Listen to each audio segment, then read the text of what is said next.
আজই ডাউনলোড করুন আর এনজয় করুন আপনার পছন্দের শো। আসলে আমরা তো কাজের লোক, তাই যেখানে যেখানে যখন যখন মালিকের আমাদের প্রয়োজন হবে, আমাদের জায়গা না দেখে সেখানেই কাজ করতে হবে। এই কুষ্টি অনুযায়ী এই মেয়ে এবং আয়ুষ রাজ্যটক। তাহলে তোমার মনের ইচ্ছে পূরণ হলো ইন্দ্রাণী? মেয়েটি মা বাবার কাছে কিন্তু বড় হয়নি। না গুরুদেব, একটা অ্যাক্সিডেন্টে অনেক ছোটবেলায় ওর বাবা মা দুজনেই চলে যান। কিন্তু তাতে ওর শিক্ষার কিন্তু অভাব হয়নি। হ্যাঁ, শুধু শিক্ষিত নয়, খুব মার্জিত, ভদ্র, বড়দের সম্মান দিতে জানে। হ্যাঁ, এই মেয়ে খুবই সংস্কারী, এই বাড়িকে স্বর্গ বানিয়ে রাখবে। এই মেয়ে গরিব হলেও তোমার বৌমার পদতলে স্বয়ং মা লক্ষ্মীর বাস।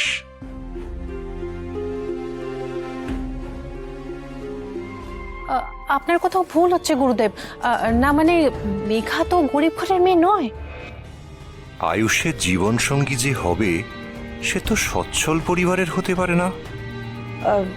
গুরুদেব, মেঘা নিজে একটা বিজনেস করে, মানে যথেষ্ট সচ্ছল। আমি তোমাদের দুজনের সঙ্গে একান্তে কথা বলতে চাই। হ্যাঁ, কোনো আসুন আসুন আমার সঙ্গে আসুন আসুন।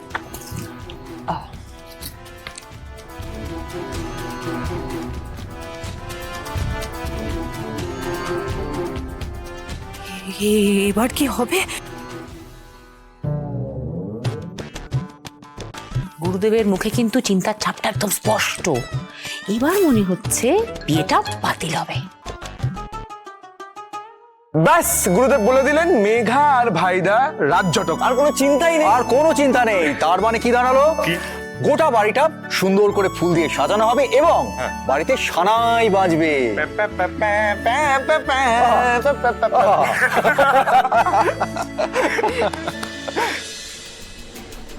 কি ভাবছো আয়ুষ? চলো। কুসুম এতটা ভুল দেখবে? আয়ুষ, তুমি কিছু দেখতে পেয়েছিলে? না, কিন্তু হ্যাঁ, তো তুমি কিছু দেখতে পাওনি, আমি কিছু দেখতে পাইনি, নানু কিছু দেখতে পাইনি। দেখতে পেয়েছো? দেন কুসুম ভুলই দেখেছে। আয়ুষ প্লিজ, আমাদের দেরি হয়ে যাচ্ছে, এখন টাইম ওয়েস্ট করো না, চলো। আপনারা সবাই চলে যাচ্ছেন নাকি? মালি, নানু স্যার কত ভালো কাজ করেছে। স্যার নয়, নানু, শুধু নানু। আমাদের তো এটাই ডিল ছিল যে আমাকে নানু বলে ডাকতে হবে। তোমার নানু নামের কোনো ফুল ফর্ম আছে কি? মানে মানে নরেশ, নারায়ণ এরকম কিছু আছে কি? এই নানু কিরকম নাম? 4 বছরের বাচ্চার নামের মতো শোনায়, অদ্ভুত। আমার মা এই নামটা দিয়েছিলেন নানু, কারণ আমাকে নাড়ু গোপালের মতো দেখতে ছিল বলে। ছিল কি? এখনো আছে, আপনাকে এখনো ওরকমই দেখতে। আর নামটা কিন্তু আমার বেশ পছন্দ হয়েছে, নানু। তাই আমি আপনাকে নানু বলে ডাকবো, শুধু নানু।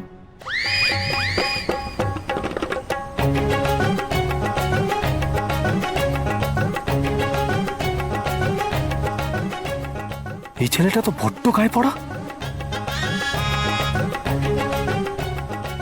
হ্যালো হ্যালো, এই যে ডাকছে কি বলুন? এই মেন রোডের উপর একটা ফার্ম হাউস আছে, বনছায়ালয়, চেনো? হ্যাঁ, সে তো এখানেই, এই তো 10 মিনিট দূরে। আপনারা কি সেই ফার্ম হাউসেই যাচ্ছেন নাকি? হ্যাঁ, হ্যাঁ, সেখানেই যাবো। কেন বলো তো? তুমিও যাবে? হ্যাঁ, এই যে হ্যাঁ। ও গেলে বা না গেলে তোমার কি লাভ তাতে? ও গেলে আমি খুশি হব। ফার্ম হাউসে ও গেলে তুমি কেন খুশি হবে? কারণ সেই ফার্ম হাউসের কেয়ারটেকার এই নানু। তাই নাকি? আরে বাস, তাহলে তো যেতেই হবে। এবার তাহলে আমি আসি। আসুন।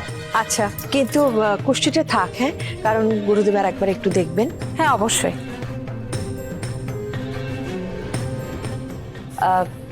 ঈশান, শঙ্করকে ডাকো, গুরুদেবকে আশ্রমে ছেড়ে দিয়ে আসো।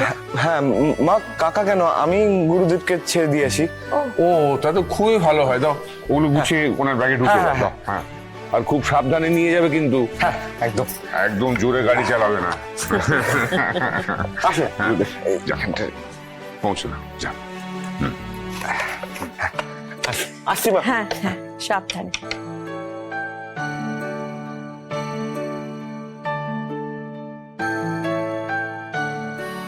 মনির, কাকার না আজকে মনটা ভালো নেই। কেন, শঙ্করের আবার কি হয়েছে?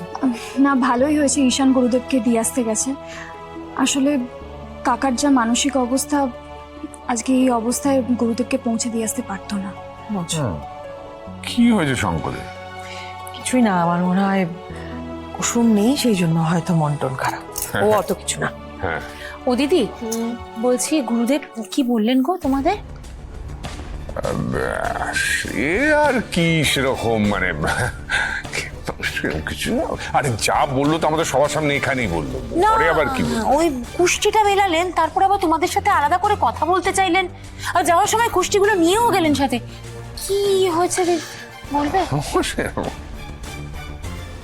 যে মেয়েটি আয়ুষের জন্য নির্ধারিত, সে হবে গরিব ঘরের মেয়ে, সংস্কারী কিন্তু পরিশ্রমী।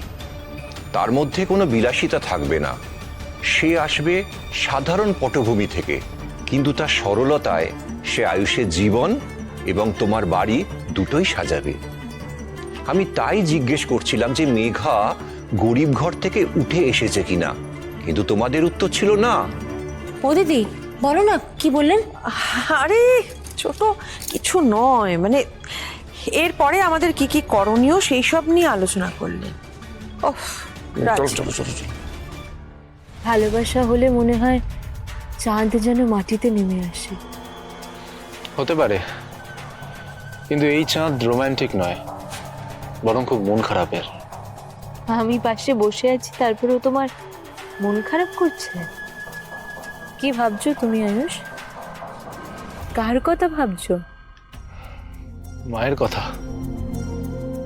ছোটবেলায় মন খারাপ হলেই মা আমাকে বাগানে নিয়ে আসতো আর বলতো চাঁদের কাছে সমস্ত মন খারাপ বলতে। রাত পোহালেই নাকি সব কিছু ঠিক হয়ে যায়।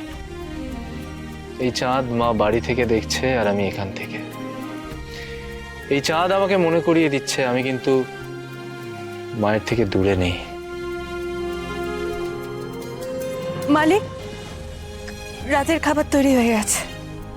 কুসুম, এটা গাঙ্গুলি বাড়ি না, তুমি এখানে এসেও রান্নাঘরে কাজ করছো কেন?